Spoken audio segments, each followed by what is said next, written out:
السلام علیکم، welcome back to Amber health channel. Emergency میں چوٹ لگنے کی صورت میں سب سے پہلا خیال ٹکور کا آتا ہے، کیونکہ جس جگہ چوٹ لگی ہو اس کو گرم یا ٹھنڈے کپڑے سے دبا کر چوٹ کو ایمرجنسی کی صورت میں کافی آرام ملتا ہے۔ مگر اکثر ہم کنفیوژن کا شکار ہو جاتے ہیں کہ آیا اس جگہ ٹھنڈی ٹکور کی جائے یا گرم۔ تو آج کا ہمارا ٹاپک یہی ہے۔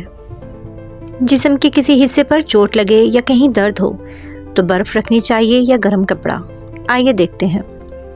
اگر آپ کے بازوؤں یا ٹانگوں کے پٹھے کسی بھی وجہ سے اکڑاؤ یا درد کا شکار ہو جائیں تو آپ گرم اور ٹھنڈی تھراپی سے ان مسائل کا علاج کر سکتے ہیں۔ آئیے آپ کو بتاتے ہیں کہ کون سی تھراپی کب کی جائے اور کیسے کی جائے۔ سب سے پہلے بات کرتے ہیں گرم تھراپی کی۔ اس تھراپی کا مطلب خون کی گردش کو تیز کر کے جسم کے مختلف حصوں کو آکسیجن کی سپلائی بڑھانا ہے۔ عام طور پر جب ہمیں چوٹ لگتی ہے تو ہم فوراً گرم ٹکور کر دیتے ہیں، پھر گرم کپڑا باندھ کر چھوڑ دیتے ہیں۔ 4-5 دن تک تو ہمیں درد کا شدید احساس رہتا ہے، جو بتدریج کم ہوتے ہوتے مہینے میں ختم ہو جاتا ہے۔ یہ ہم اس لیے کرتے ہیں کیونکہ ہم نے اپنے بڑوں کو ایسا ہی کرتے دیکھا ہے۔ آئیے دیکھیں کہ ایسا کرنا ٹھیک ہے یا نہیں۔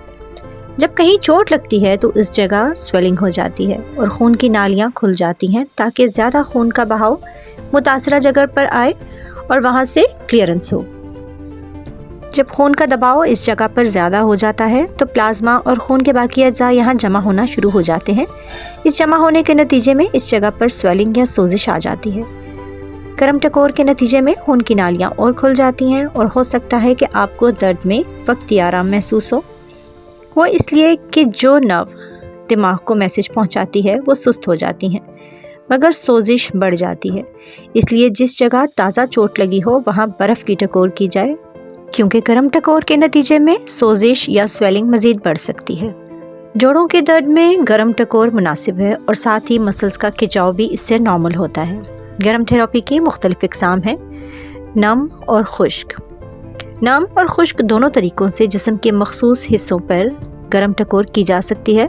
مثال کے طور پر آپ گرم پیڈ، گرم تولیہ یا گرم پانی کی بوتلوں کا استعمال کرتے ہوئے مسلز کی ٹکور کر سکتے ہیں۔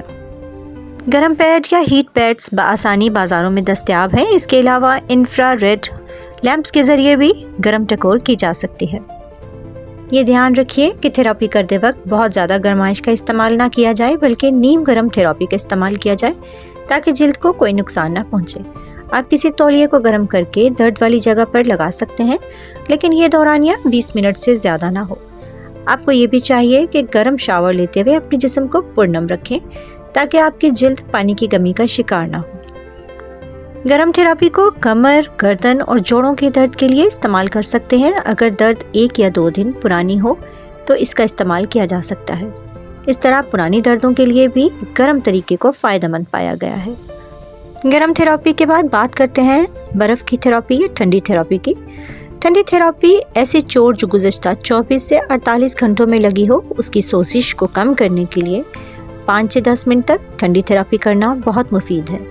اس تھراپی کے لیے برف کا استعمال کرنے کی صورت میں زیادہ دیر تک مساج نہ کریں کیونکہ ٹیشوز کے ڈیمیج ہونے کا خطرہ ہے۔ اس تھراپی میں خون کے بہاؤ کو سست کر کے درد میں کمی کی جاتی ہے۔ اسے اکڑے ہوئے پٹھوں پر استعمال نہیں کرنا چاہیے۔ برف کی تھراپی یا ٹھنڈی تھراپی مخصوص جگہوں پر 5 سے 10 منٹ تک استعمال کی جا سکتی ہے۔ جسم پر چوٹ لگنے کی صورت میں سوزش ہو جاتی ہے اور یہ تھراپی بہت آرام پہنچاتی ہے۔ اس تھراپی میں خون کے بہاؤ کو سست کرنے سے درد میں کمی کی جا سکتی ہے۔ اکثر کھلاڑیوں کو کھیل کے میدان میں چوٹ لگنے کی صورت میں اس کا استعمال کیا جاتا ہے کہ اس کی وجہ سے فوری آرام ملتا ہے۔ اس سے بہتے ہوئے خون کو بھی روکنے میں مدد ملتی ہے۔ ٹھنڈی تھراپی کا استعمال مختلف قسموں کی صورت میں کیا جا سکتا ہے۔ کسی جیل، ٹھنڈی سبزیوں کے بیگ یا یخ بستہ تولیے سے پٹھوں کا مساج کیا جا سکتا ہے۔ کچھ ماہرین صحت ٹھنڈی سبزیوں کے بیگ کے استعمال کا مشورہ دیتے ہیں۔ برف کے استعمال کی صورت میں دیر تک مساج نہ کیا جائے کیونکہ ایسی صورت میں ٹیشوز کے متاثر ہونے کا خطرہ رہتا ہے۔ اسے 20 منٹ سے زیادہ ہرگز استعمال نہیں کرنا چاہیے۔ یاد رکھیے، ٹھنڈی تھراپی کسی بھی تازہ چوٹ کی صورت میں استعمال کی جاتی ہے۔ ایسی چوٹ جو گزشتہ 24 سے 48 گھنٹوں میں لگی ہو اسے کسی بھی صورت اکڑے ہوئے پٹھوں پر استعمال نہیں کرنا چاہیے۔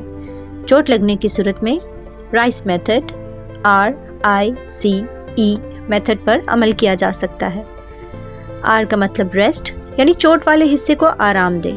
آئی کا مطلب آئس یعنی برف کسی کپڑے میں لپیٹ کر اس سے اس کی سیکائی کریں۔ سی سے کمپریشن یعنی اگر خون کا بہاؤ ہے تو اس حصے پر پٹی یا کسی چیز سے زخمی حصے پر دباؤ ڈالیں۔ اور ای سے مراد ہے ایلیویشن یعنی خون کے بہاؤ اور سوجن کو کم کرنے کے لیے متاثرہ جگہ کو دل کی سطح سے اونچا رکھا جائے۔ ہڈی پر لگنے والی چوٹ 2 قسموں کی ہوتی ہے، وہ چوٹ جو ظاہری آنکھ سے نظر آئے جیسے ہڈی کا ٹوٹ کر الگ ہو جانا، اعضاء کی بناوٹ سے اس چوٹ کا اندازہ ہو جاتا ہے۔ اس قسم کی چوٹ لگنے کی صورت میں فوری ڈاکٹر سے رجوع کیا جائے۔